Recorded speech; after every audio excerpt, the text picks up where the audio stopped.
What you can see going on behind us here is a course we run as NUJ Training Wales. It's a workshop called How to Shoot and Edit on an iPhone or an iPad. You can manually adjust the exposure. As a member of the NUJ since the year 2000, I explored the options in terms of training, and the courses that they were offering were amazing. I did a writing course, how to self-publish, how to be a sole trader, so I learned a lot about bookkeeping and becoming self-employed.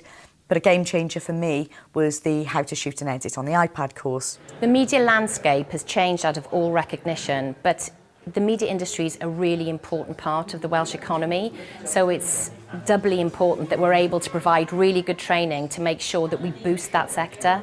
I'm going to remember, aren't I, to do my tap and hold on the notes. I've taken what I've learned and I've brought that into the project I'm working on at the moment, which is teaching filmmaking to primary school children. I'm really enjoying this new challenge, which is something I wouldn't have even considered if I hadn't had that support of the union there. Dwi'n meddwl bod o'n wych bod yr NUJ True Wolf yn medru rhoi y cyfleoedd yma I ni, a mae hwn yn golygu bod fi medru cadw I fyny efo'r sgiliau cyfryngol sy'n ymwneud I yn fwy effeithiol, yn fwy deniadol fel person I gael fel rhan o'ch tîm. The reason we offer this course is because you now have to be multi-skilled. So you now need to be able to do a number of different things in order to be able to keep your job, or also to maybe set yourself up as a freelance. We'll start filming then. What we've found in the past is that people are able to go back to their workplaces and progress because they're able to offer skills that they didn't have before, or they're able to offer other elements to their freelance offering. Not too tight.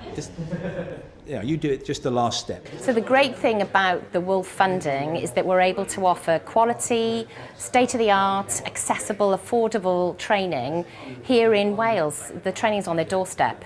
I've been really grateful for the support of the union and the options that they've given me and the way that I've been able to adapt my career to suit my family.